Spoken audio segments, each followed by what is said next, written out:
discípulo.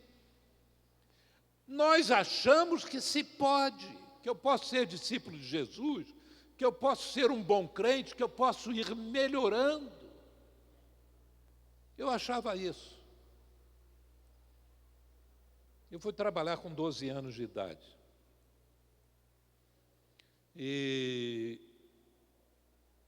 comecei a fumar, num ato de rebeldia. Meu pai era um diácono, plantador de igreja, um bom pregador. Eu nunca vi papai falando mal de crente nenhum. Na nossa casa não havia comentários negativos em relação à igreja. Culto doméstico todos os dias. Papai evangelizou cada um dos filhos, cada um dos irmãos, a mãe dele, quando ele se converteu, cada um dos sobrinhos. E papai era um evangelista extraordinário. E ele pregava para todos nós. Aos sábados, nós nos reuníamos para estudar a lição da escola dominical e papai tinha uma palavra pessoal e direta para cada um de seus 4 filhos. Mas papai, com muito medo, ele foi criado na malandragem, lá no morro, na favela, e ele tinha um medo terrível de que um dos filhos dele se desviasse do evangelho. Ele comprou um chicote, ele dava surra na gente de chicote, mas surras homéricas. Me lembro uma vez que ele quebrou o estrado de uma cama me dando uma surra, porque eu entrei debaixo da cama, ele jogou o colchão para longe e puxou a cama, eu rolei de novo de volta para baixo da cama. Quando ele viu que eu estava me protegendo dessa maneira, ele quebrou o estrado e me deu uma surra daquela. Eu era um bom garoto. Eu só fui detido na polícia 3 vezes antes dos 12 anos. Então eu não era um garoto problemático. E papai dava surras e mais surras na gente. Chegou uma hora que os 4 filhos estavam fora do evangelho. E eu saí aos 13 anos de idade. Eu tinha problemas com a mulher do pastor, eu tinha problemas com o pastor. Uma das coisas que eu me lembro, com 14 anos de idade, é que numa assembleia magna da Igreja Batista tinha disso, né? E eles elegiam até professor de escola dominical. E lá pelas tantas, na assembleia, eu levantei a minha mão e propus o nome do pastor para ser zelador da igreja. E a reação foi mais ou menos essa, né? E aí o pastor deu murro na mesa, ele era um sargento da polícia, disse que eu nunca mais falaria numa assembleia, que se fosse necessário, requisitaria força policial. Imagine uma coisa dessa para um garoto de 14 anos. E quando ele acabou aquela manifestação apoplética dele, né, eu levantei a minha mão e pedi a palavra de novo. Aí ele fez o mesmo discurso de novo, deu murro na mesa de novo, disse que eu não falaria nunca mais. Aí eu virei, não é? E perguntei, e para pedir perdão eu não posso falar? Aí ele: pode, se é para me pedir perdão, pode pedir, vem aqui na frente e me peça perdão. Eu fui lá na frente. E em vez de pedir perdão a ele, eu pedi perdão ao zelador. Agora vocês imaginem a confusão que deu na igreja, né? Eu era um garoto assim, que gostava da igreja, que amava o meu pastor, não é? E talvez por isso eu tenha acabado pedindo exclusão da igreja. E aí eu já tinha começado a fumar, já fumava escondido, e minha mãe descobriu 2 maços de cigarros de marca diferente, que estavam na minha gaveta. Marcas diferentes, se mamãe soubesse, ela perceberia que isso significava que eu ainda nem tinha decidido que tipo de cigarro eu ia fumar, qual a marca. Mas ela falou com meu pai. Meu pai me chamou lá no quarto. Aquele quarto era o cenário da tortura paterna. Ele com as mãos para trás. Eu imaginei estar com serro, estar com chicote na mão. Aí chegou para mim e agiu de uma maneira completamente inesperada. Ele disse: eu vou dizer para você 3 razões pelas quais eu não fumo. Eu não fumo porque eu vou gastar meu dinheiro e eu tenho pouco dinheiro. Nós somos pobres. Eu não fumo porque isso faz mal para a saúde. Já está provado que o fumo faz mal para a saúde. Em terceiro lugar, eu não fumo porque isso provoca dependência. E eu não quero ser dominado por coisa nenhuma, a não ser pela graça de Deus. Agora você me diga 3 razões pelas quais você quer fumar. Se elas forem boas, eu vou comprar um cinzeiro e nós vamos fumar juntos na sala daqui de casa. Aí eu procurei, não tinha nenhuma. Aí eu disse: eu não tenho nenhuma razão para fumar. E ainda assim você quer fumar? Eu disse: não, não quero não. Aí ele: então vamos nos ajoelhar e vamos orar. Aí nos ajoelhamos para orar. E ele começou a orar e eu ia acompanhando a oração do papai. E na oração ele: agradeço a Deus que o meu filho resolveu não ingressar nesse vício terrível, O senhor sabe como isso ficaria ruim para mim, que sou diácono da igreja. Aí quando ele disse isso na oração, eu disse: ele está preocupado é com ele, com a reputação dele de diácono e não comigo. E ali, enquanto ele agradecia a Deus que eu não ia fumar, eu assumia comigo mesmo um compromisso de fumar. Ajoelhado, no momento de oração diante de Deus. Esse tipo de rebelião é uma coisa terrível. E deixar de fumar foi uma coisa muito, mas muito difícil para mim. Eu fiz de tudo. Cada vez que eu amassava um maço de cigarro, jogava fora e dizia: não fumo mais, eu voltava a fumar. Porque o meu sonho era ser diácono da igreja. Porque o meu pai era diácono pobre, mas tinha outros só que tinham dinheiro. Eu disse: eu quero ser um diácono de igreja, eu quero ganhar dinheiro. É isso que eu quero na vida. Eu quero ensinar na escola dominical, eu quero aprender do Evangelho, ensinar do Evangelho. Eu entendia que eu iria me tornar um crente cada vez melhor aprendendo. Meus irmãos, até aos 21 anos de idade, eu lia tanto a Bíblia, eu andava com o Novo Testamento no bolso aqui de trás, excluído da igreja, que o Novo Testamento ganhou a forma do meu glúteo. Eu cheguei a decorar mais de 1/3 do Evangelho de João. Eu tinha um interesse muito grande na palavra de Deus. Eu sabia muita coisa da Bíblia, mas continuava dominado pelo vício, pelo pecado. Não é informação que nos transforma. O discipulado não é alguma coisa que Deus nos chama para a gente ir melhorando.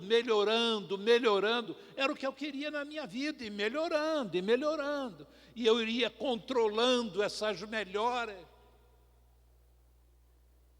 Deus não tem esse propósito para a nossa vida.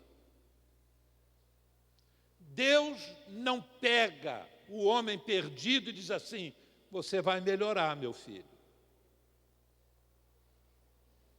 você vai melhorar, eu vou investir na sua vida e as pessoas vão olhar e vão dizer, poxa, mas como esse cara melhorou? Não. Do que tem aí, olha, eu vou demolir isso tudo, você vai nascer de novo. É um projeto absolutamente novo. Eu vou começar com você do zero. E para começar do zero, nós temos que chegar a um momento que a gente diga não para nós mesmos e sim para Jesus. Tem que haver esse momento. A gente tem recaídas, diversas recaídas, como Pedro teve. Mas a questão é essa. Nós somos pessoas submissas a Jesus. Podemos não ser completamente submissos a Jesus, como diz a divisa da convenção, mas nós queremos ser essas pessoas. Quando eu cheguei em Governador Valadares, eu não sabia o que era ser pastor. Passei 3 anos em Mantena só fazendo bobagem. Aí cheguei em Valadares e disse assim, eu já sei o que eu vou fazer. Eu vou ler o Evangelho de Marcos para ver como é que Jesus desenvolveu o ministério dele. Todos os dias eu li os 16 capítulos de Marcos, todos os dias, durante um mês inteiro. E aprendendo, e procurando, e olhando, e vendo, para lá e para cá. Não adiantou muita coisa no meu ministério aquela leitura. E quando a gente pensa, meus irmãos, quando a gente pensa que na época de Jesus ninguém possuía uma Bíblia, nenhuma comunidade, nos tempos de Paulo, nenhuma igreja tinha uma Bíblia completa, eles tinham pedaços, eles trocavam aqueles documentos entre si. Hoje nós temos 10 traduções diferentes da Bíblia. Sabem como é que o povo aprendia a Bíblia? Quando ia para ouvir.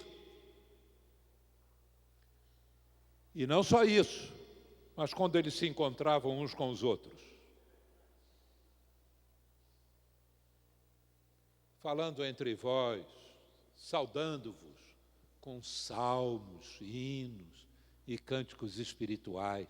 Era a saudação deles, era um versículo da Bíblia. O cara decorava um versículo, ficava doido para encontrar um crente, para dizer o versículo que ele tinha decorado. Aí aquele prestava atenção para aprender mais aquele versículo. E Jair dizia para outro. Chegava, dava aquele abraço, shalom, haris. O cumprimento em grego, né? E o Senhor é meu pastor, nada me faltará. Aí o outro, bem-aventurado, aquele que ouve e crê nas minhas palavras. E lá ia. E meditação, que é uma coisa que o oriental faz com facilidade, que nós temos dificuldade de fazer. É pegar o texto que sabe e meditar, trabalhar com ele na cabeça, ruminar igual a vaca faz depois de engolir o capim, o gado faz, meditar, permitir que a palavra de Deus vá ocupando os espaços na nossa mente e no nosso coração. A gente acha que se nós lermos 3 capítulos por dia e ler a Bíblia em um ano, nós vamos ser crentes bem melhores e continuamos do mesmo jeito. O que nós precisamos é ter uma decisão no coração de obedecer a Jesus. O mais improvável que Pedro faria seria dirigir o seu barco lá para o meio do mar. Mas se nós pudéssemos estar lá naquela manhã, nós veríamos Pedro, talvez remando ali o barco com seus colegas de discipulado, e nós diríamos, lá vai Pedro, remando para o meio do mar, remando para se tornar um discípulo de Jesus, remando para ser um apóstolo, remando para ser um grande, extraordinário ganhador de almas, remando para ser uma das colunas da igreja, remando para a glória, remando para a glória eterna. Nós diríamos: vai Pedro, vai Pedro. Hoje uma grande nuvem de testemunhas olha na direção de cada um de nós e eles dizem: vai, vai meu filho, vai para o fundo, vai obedecendo. Pare de achar que a sua cabeça é melhor do que aquilo que Deus diz para você. Pare de achar que você pode administrar a sua vida melhor do que Deus. Pare de achar que você pode administrar melhor sua família, melhor do que Deus. Pare de achar que você pode conduzir seu casamento melhor do que aquilo que Deus lhe diz para fazer. Pare com isso. Obedeça.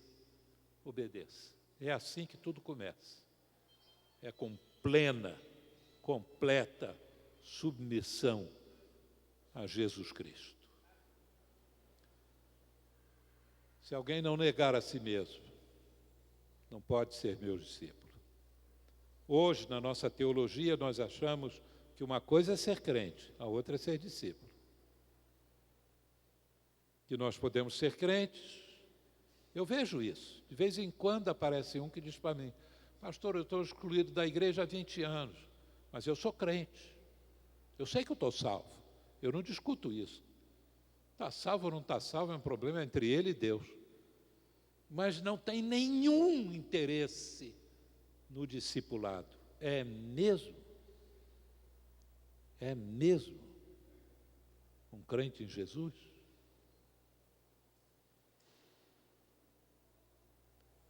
Os teólogos do século XVIII, eles diziam que a graça não apenas salva, mas a graça preserva o crente. A graça habilita o crente. A graça muda a vida do crente. A graça fez isso na vida de Pedro. De areia se tornou uma rocha. Mas aquele momento foi crucial, em que Pedro rema para águas mais profundas. Pode ser que você já esteja fazendo isso há algum tempo. Não desista. Pode ser que você ainda não tenha percebido a necessidade de dizer: eu preciso submeter completamente a minha vida a Jesus Cristo. Que Deus nos abençoe, a cada um de nós. Amanhã eu quero continuar no texto de Lucas. Se nós vamos obedecer a Jesus, o que é que nós podemos esperar? E eu espero que vocês estejam aqui amanhã. Oremos. Ó Deus e Pai, muito obrigado por esse momento em que estivemos meditando na Tua Palavra. E agora que a Tua graça faça com que ela prospere em nossa vida. Que a Tua Palavra é sempre poderosa. Mas nós sabemos que a colheita depende do solo onde ela cai. Nós somos pessoas preconceituosas, nós somos pessoas teimosas, a incredulidade ainda habita os espaços mais íntimos de cada um de nós, mas nós te pedimos, ó Deus, que o Senhor derrame toda a Tua bondade sobre nós e aqueça os nossos corações e nos conduza na direção do Teu propósito, para que o Teu propósito nesta geração seja realizado através de nós. Em nome de Jesus. Amém.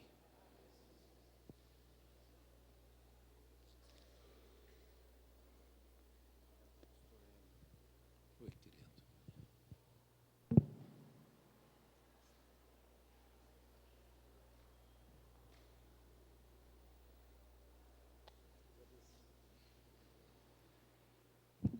Agradecemos ao pastor Hélio Schwartz Lima